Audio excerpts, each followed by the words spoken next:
Let us read together. It says, the man water is a thick and white. What is that water? Wait, can you repeat it? It says in the front of me, and this is your Muslim translation, the messenger said, the man's water is thick and white. What is that thick and white water? Isn't it the semen? I don't know, the semen. Yes, maybe. this is the man's sperm. Okay, now we move to the women, and you are a lady, with my respect to you. And the women water is a thin and yellow. What is that water? It depends. Like some women, it comes in various. Some women have white, some women have yellow. I don't know what's. But what is that? Is that an orgasm thing? No, like women have like discharge. Like before, usually they have the menstrual. They have like discharges. It's common for women. Yeah, but your prophet here is speaking about something happening in the moment. Which one of them comes first? The child will resemble the parents. So he's talking about coming first. What do you mean? The comes of a man is his orgasm. The comes of the women is her orgasm. This hadith in particular is just to differentiate, because some women, they don't know like if they should wash themselves. Like as Muslims, after we have sexual intercourse, we wash ourselves. So that's, I think it's related to like if the woman does she have to wash herself, because she doesn't know, like for the prayer, like you have to shower. Okay, no problem. But your prophet here, let us go to the hadith. Your prophet, when a woman, she asked him about she having sexual dream.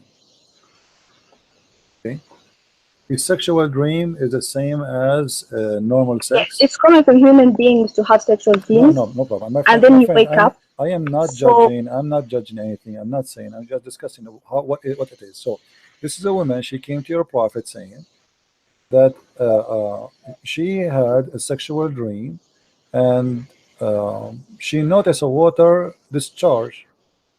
And your prophet, he is the one who described that this water is yellow and thin, right? So should she wash it? She should wash it. So this is something is washable, right? This is something washable. Yeah. Okay. So how the washable liquid in the vagina is the one who will make the baby female? In that particular sense, I'm not sure. I'm not like a scholar. But I just know that in this particular hadith, it's related to purification. No problem. But as you see here, your prophet is claiming that the child resembled the parent or the mother because of that yellow. Can I just ask you a quick question? Sure. I don't know why, like, I think as Muslims, we believe in everything is destined. And I don't know why this was recommended to me, but I just, as a Muslim, and you're an ex-Muslim, I don't understand why you have like the urge to talk badly about our prophet. Like, just as a human being, like even me, even if I don't believe in Buddha, I wouldn't dare to be like, oh, he's not a good, I don't, just nasty names. I just understand like a human being. Okay, you're from Saudi Arabia. Can I answer you? You probably have Muslim families. And then I don't understand. That's just like as a human being. Can I answer you? Yes. Okay, first, I'm not an ex-Muslim. I never was a Muslim. I'm too smart to be a Muslim for a second. Second, your name is? My friend, listen. I don't know. Okay, is it ex-Christian, whatever? No, I don't ex-Muslim. My name is a Christian prince. No, Christian prince. Listen. Now, if somebody says that you are najis, you are filthy, you are the worst of the creatures, you are dirty, you are a kafir, you are evil, you are evildoer, you know, kill the Christians, kill the Jews. So why you are saying to me, why you are speaking against Muhammad when he say all those things about me as a Christian? Why you don't ask your prophet to do the same? If your prophet don't say we are kuffar, we are najis, we are filthy, we should be killed, we should be slaughtered, humiliate them, destroy them, so then we will not be, I will not be talking. Why you don't talk about the Hindus? The Hindus don't believe in Christianity too. But you do know that in Prophet peace be upon him time, when he ruled, the Christians, I mean the Jews, they lived there in peace. And then later, when this is a big the companions ruled, your prophet, they didn't destroy the churches, and they didn't destroy the synagogues. They actually helped them. Do you know what? There's a treaty. Okay, just look up Treaty of Umar. He says that you are not allowed to destroy any churches or any places of worship or other faiths. Okay, my friend. And there is no way that there's nowhere that's written that Muhammad or any of the companions they converted. I mean, they spread Islam by this word. Okay. As many people Did you mention to us the Pact of Omar? Did you just say the Pact of Omar? Yes. Okay. Do you have the courage to read it for me? The Treaty of Omar. I don't have it. Should I Google it? Yes, Google it and read it for us. As long as you are proud about it. The Treaty of Omar is a proof that Islam is a very bad religion. Someone just said I'm older than you. No, I'm not older. My friend, I I don't care how old are you. You are welcome to talk. No problem. I respect you. I respect you as a human being talking to me. Now tell me the Treaty of Omar. You are the one who mentioned it, and he says Islam respect. Islam did not respect, and your prophet he humiliated the Christians and he ordered to kill them all unless they pay the jizya. This is what the Treaty of Omar. So I want you to read for me the Treaty of Omar, please. Right.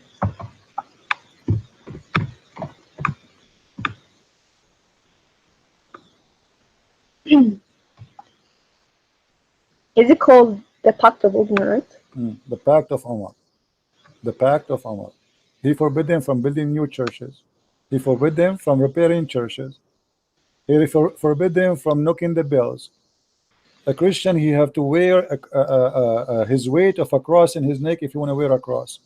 If you ride a donkey, you have to ride it in the wrong direction, which means your butt to the back. And what are you talking about?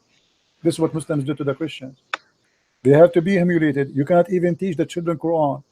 You have to open your door and your house to any Muslim come to your house 3 days, 3 nights. Any Muslim now come to my house, you knock at my door, he can. Should I read it? I just found it. Go ahead. A little bit long. Go ahead. No problem. In the name of God, the merciful, the compassionate. This is assurance of safety, which the servant of God, Umar, the commander of faithful, has given the people of Jerusalem. He has given them an assurance of safety for themselves, for their property, their churches, their crosses, the sick and healthy, of the city, for all the rituals which belong to their religion. Their churches will not be inhabited by Muslims and will not be destroyed. Neither they. I'm sorry, I'm getting emotional because this is who Muslims are. No, and you're my friend, what you are reading is not the Pact of Omar, and you are lying. It's in front of me. This is the Pact of Omar. If you just search it, the Pact of Omar is in front of me in the screen. It's hanging today. It's even hanging. The Pact of Omar is in front of me in the screen. Lady, read it. No, this is not the. Just Google it. Everyone can Google it themselves. So what is this? This is not. I don't know what you found it. So what is this? What is this? What is in front of me now? Just Google for yourself. My friend, I am using Google too, like you. This is the Pact of Omar. In the name of Allah, the most merciful, the compassion, the letter of the servant of God, Umar al-Khattab. I don't know what you're talking. The commander of the faith. Read with me. Read with me. Here we go. This is the Which source are you using? Because your sources really depend. Like if you're using someone who hates Islam, they'll write something else. Lady, I want you to continue reading. Can you give me the link you are reading from? Can you post it to me? Okay. Okay.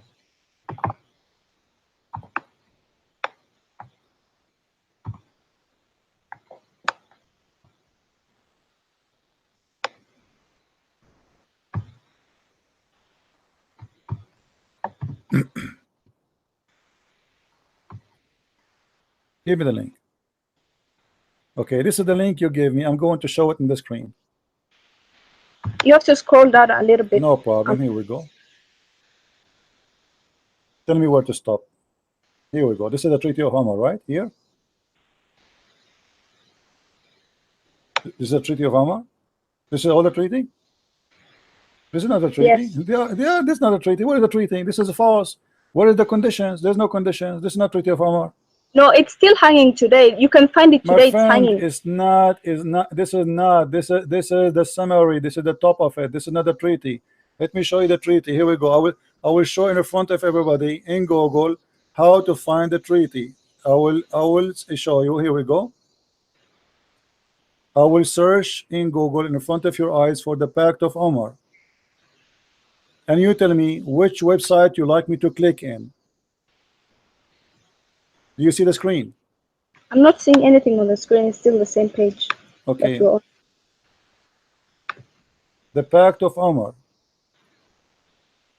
By the way, just do you speak Arabic? Topic, you're from Saudi Arabia, right? Do you speak Arabic? What? Do you speak I don't Arabic? speak Arabic, but Okay. I can read it a little bit. So, you know, you do not know even what the Treaty of Omar. The Treaty of Omar is disgrace for a human race. And let me show you how I can prove that easy. Is your Prophet Muhammad a person you trust his word or not? I trust his word. Yes. Okay. Did your Prophet Muhammad says respect the Christians or you have to humiliate them? We live as example, My friend, and you can see by example, like he never killed any Christians, and he never killed any Jews. Muhammad, he killed all the Christians in the Arabian Peninsula. This is why we don't have a Christians no more there. Don't tell me he did not. Your Prophet, look what he said, and this is the Pact of Omar from your Islamic website too. Now look at this. Here, your Prophet, he said, you see a Christian in the street, force him to the narrowest road. To the narrowest road, which means you have to insult him. All right. Now I want you to read for me. Is that your Prophet talking or this is me talking? I have no idea what you're talking about, but read with me carefully. Abu Muslims, Huraira, don't tell me as Muslims. No, this is a lie. You don't know what Islam then. You are a Muslim by name, maybe. You are just an emotional person who is crying for nothing. Abu Huraira, he said, I am the one should be crying. It's your Prophet who killed my family. It's your Prophet who took my land. It's your Prophet who destroyed my churches. It's your Prophet who forced us to pay jizya. It's your Prophet who slaughtered us. It's your Can Prophet. I just ask Let you? me ask you. Let me ask you. Who is Safiya? Who is Safiya? Didn't he kidnap her after killing her family and her husband? Who is all those women he kidnapped from their husbands? What are you talking about? Now read for me. Your Prophet said, narrated the message of Allah, said, do not initiate salam to the Jews and the Christians if you meet them. And if you meet them in the road, force them to the most narrow part of the road. Do you know what does that mean? I think you just have so much hate for Muslims. You are the one who have hatred. The Quran in chapter 4 verse number 14, Allah he says, I spread hate and enmity between the Christians. So if you want to blame me for hate, go and claim your God Allah. Don't be a hypocrite. How can your God can be God yet he is spreading hate between the Christians? And now why you don't answer? What kind of a prophet he says, if you meet a Christian in the street, spit in his face and force him to walk in the sewage? Okay, can you just show me that hadith? It's in front of you. If you see him in the street, force him to walk in the most narrow alley. This is the sewage. Can you go down and see if this is sahih? Everything we show is a sahih. What do you mean it's a sahih? I've never heard about this hadith. Well, you never heard anything. You never heard of the Pact of Omar before. You just have a title, but you know, go and read the Pact of Omar. You don't want to read for me. You start reading something to me, have to do nothing to do with. Here we go. This is Sahih Muslim. Are you going to say to Sahih Muslim is weak too? Hadith number 2167a. Let us go to a different one. What about the Quran? Do you want to show you the Quran? The Quran says you have to humiliate me. So why you are crying? Can you read for? Can you read for me? Can you read for me chapter 9 verse number 29, please?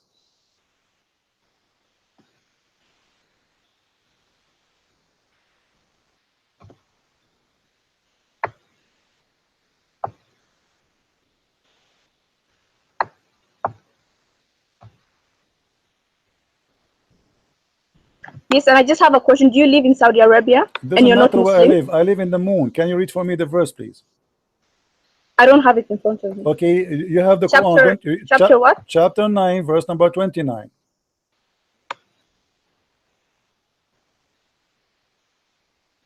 I just don't understand why you my friend, don't tell me I don't understand. Don't change the topic. Don't change the topic. Everybody will see in a second that you are being a hypocrite. It's your Quran. It's your Quran who insult us. Or Quran is humiliating us. Your Quran ordering you to kill us. And not only that, we have to pay you the money we make from our work in order to live. Okay, listen, first of all, there are chapters that are talking. addressing Read the verse. when they are in Read war. the verse. So this talking. verse Stop is talking. speaking like when they're in the war. What war? This is But as Muslims, we also have hold on, rules. guys. The rules are if you're in war, you can't kill someone that is innocent. Hold on. You said in the war, but Muhammad is the one that is attacking.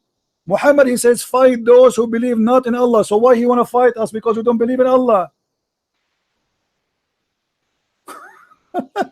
From who? From the Christian and the Jews. The Christian, they never fought Muhammad. The Christian, they give him asylum. They give him refugee in Ethiopia.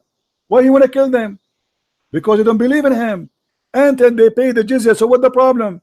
If you pay Muhammad money, he will not kill you. And not only I'm that, not a scholar, but I don't care if you are a scholar or not. Your prophet, he says you are half a brain according to Islam. Fighting in this sense, it doesn't mean like they're gonna fight like in the war. It's not up to you. Can you? I just read the verse. Hold on. Do you like me to show you the interpretation for the verse? Or you will say to me that the interpretation of the scholars of Islam, it's a lie. Okay, they are those liars. who do not believe in Allah or in the last day and who do not consider unlawful what Allah and His Messenger have made unlawful, and who do not adopt the religion of truth from those who were given the scripture. Fight until they give the jizya willingly, while they are humbled.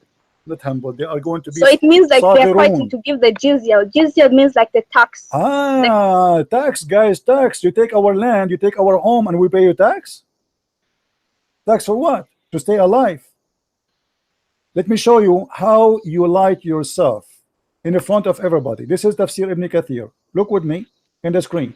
Everybody will be laughing at you in a second. How you are lying to yourself, trying to defend Islam desperately.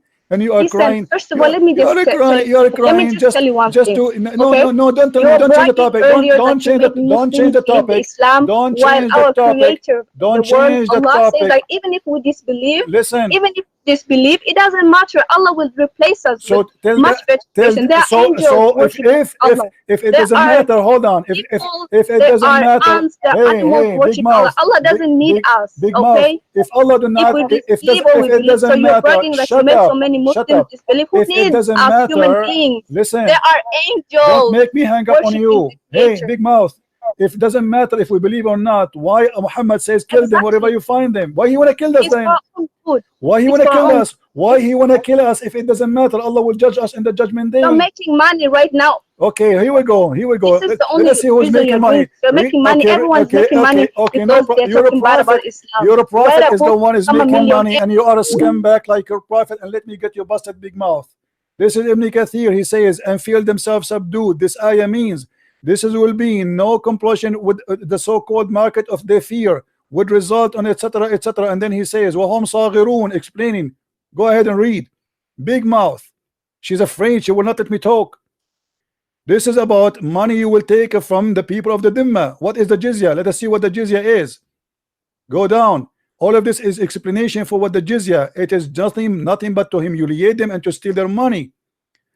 Fight against those who believe not in Allah in the last day. Don't forbid what forbidden by Allah and the Messenger, who acknowledge not the religion of Islam. So why he is fighting them? Because they don't acknowledge Muhammad to be a prophet. This is the reason. And then he continues saying, let us read. Hatta yu'tu jizya, until they pay the jizya, and not to choose why they are paying jizya, because they refuse to embrace Islam, you liar. This is not a tax. And then he says, with willing submission and defeat. And then he says, and feel themselves subdued, disgraced, humiliated, belted, and therefore the Muslims are not allowed to honor the people of the Dhimma or elevate them above the Muslims, for they are miserable.